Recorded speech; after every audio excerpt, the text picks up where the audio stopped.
Paschimottanasana, forward fold. इसे ये दिखने में थोड़ा इजी लगता है बट करने में मुश्किल है। इसे करने के लिए हम देखेंगे कि हम इसे किस तरह से रीचेबल या एक्सेसिबल बना सकते हैं आपके लिए। सबसे पहले हम दंडासन में बैठेंगे इस तरह से। अपने थाइस, नीज, काफ मसल, इस पूरे एरिया को एक कंप्लीट लाइन में स्ट्रेच करेंगे। आपके नीज एयर में होंगे तो यहाँ पर एक गैप होगा। अपने टोस को पॉइंटेड रखेंगे, इस पूरे एरिया में एक स्ट्रेच को फील करेंगे एंड इस तरह से अपने टेल बोन या मैं अगर आपको कहूँ हिप्स को नीचे प्रेस करेंगे इस तरह से। इस पूरे एरिया को एंगेज रखेंगे, टोस को पॉइंटेड रखेंगे, बॉडी को नीचे की तरफ प्रेस करेंगे एंड अपने आप को राउंड करके आगे नहीं जाएंगे। हल्का सा आर्च, बहुत ज़्यादा बैक बेंडिंग टाइप आर्च नहीं, एक हल्का सा आर्च देंगे अपने आप को। इस तरह से नहीं, इस तरह से अपने पाम्स को ऊपर की तरफ एक्सटेंड करेंगे, अपनी पूरी बॉडी को ऊपर पुल करेंगे, थाइस को एंगेज रखेंगे। इनहेल, एक्सेल, अपने पाम्स को आगे की तरफ जैसे आपको कोई उस तरफ खींच रहा हो ऐसे पुल करेंगे। अपने एब्डोमेन के प्रेशर को यूज़ करेंगे, अपने कोर को यूज़ करेंगे आगे आने के लिए ना। इस आर्च को मेंटेन करते रहेंगे ताकि आपकी स्पाइन राउंड ना हो किसी भी पॉइंट पर एंड अपने टोस को होल्ड करेंगे अगर आपके लिए कंफर्टेबल हो तो। एंड ब्रीथ, अपने आप को स्टेबल करने की कोशिश। लंबी सांस एंड नेक्स्ट एक्सहेलेशन में एक्सेल करते हुए बेली में एक स्पेस को क्रिएट करेंगे। अपने टोस को होल्ड करते रहेंगे एंड इस तरह से अपने स्पाइन को सीधा रखते हुए आगे जाएंगे।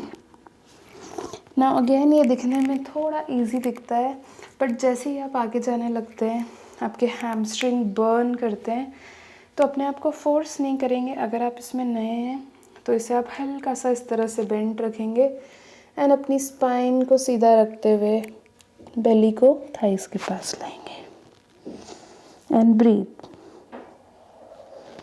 जैसे जैसे आपकी प्रैक्टिस थोड़ी बढ़ती जाएगी अपने नीज को सीधा कर देंगे, बेली में स्पेस क्रिएट करेंगे।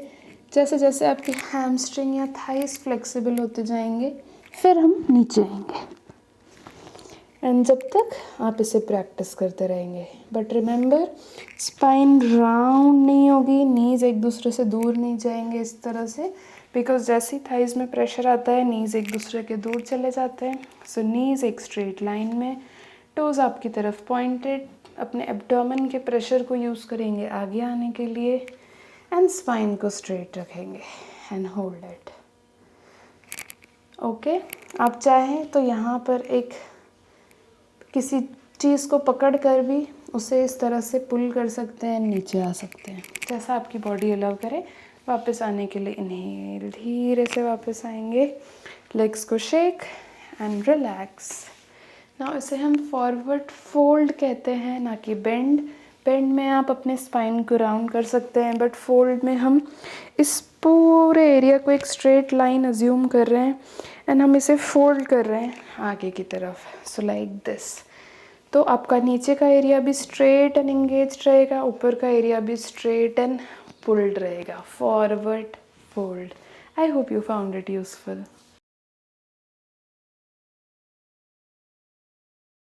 पश्चिमोत्तानासन, अगर आप एक बिगिनर हैं या आपके थाइज़ में उतनी फ्लेक्सिबिलिटी नहीं है तो आपको बहुत बार ऐसा फील हो सकता है कि आप अपने टोस तक पहुंचने की कोशिश कर रहे हैं बट पहुंच नहीं पा रहे हैं।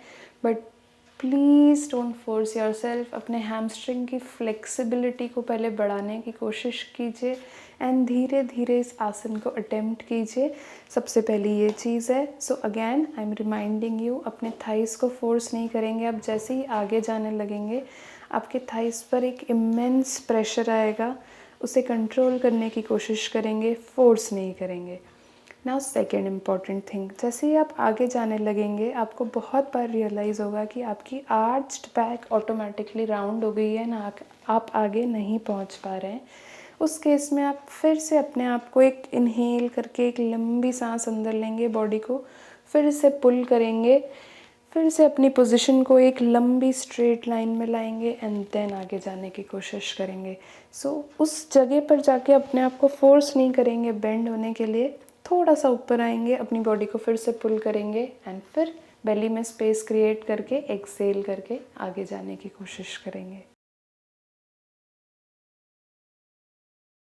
बेनिफिट्स, पश्चिमोत्तानासन करने से हम हमारी स्पाइन को एक नेचुरल कर्वेचर, एक लेंथनिंग में लाने की कोशिश कर रहे हैं।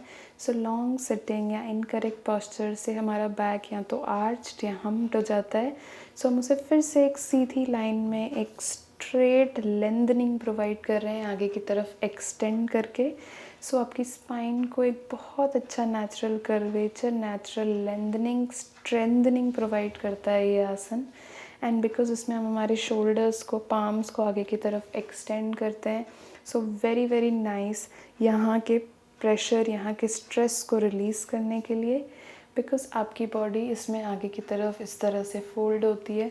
सो यहाँ के सारे ऑर्गन्स लाइक किडनी, लिवर, सबको एक स्ट्रेच, सबको एक बहुत अच्छा मसाज प्रोवाइड होता है, उन सबको वो एक्टिवेट करता है।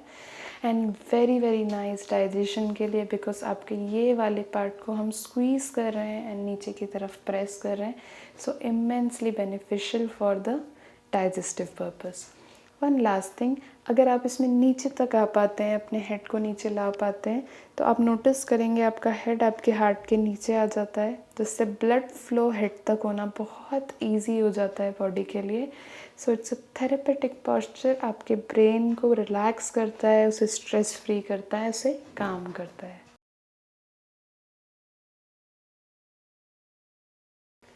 इसे करने के लिए, बिकॉज हम थाइस को या हैमस्ट्रिंग मसल को बहुत ज़्यादा यूज़ करते हैं, तो ये थोड़ा इजी हो जाता है अगर हम प्रिपरेटरी आसनास में इस पार्ट को ओपन कर लें या इस पार्ट को पहले से ही एक मसाज दे दें। तो आप कोई भी आसन जो आपके थाइस को टारगेट करे उसे कर सकते हैं, इसे थोड़ा सा इजी करने के लिए।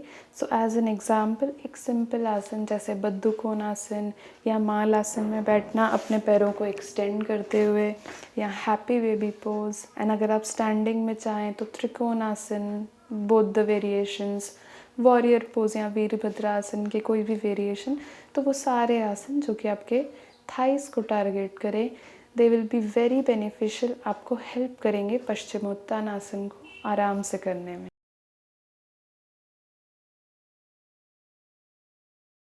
Counter pose.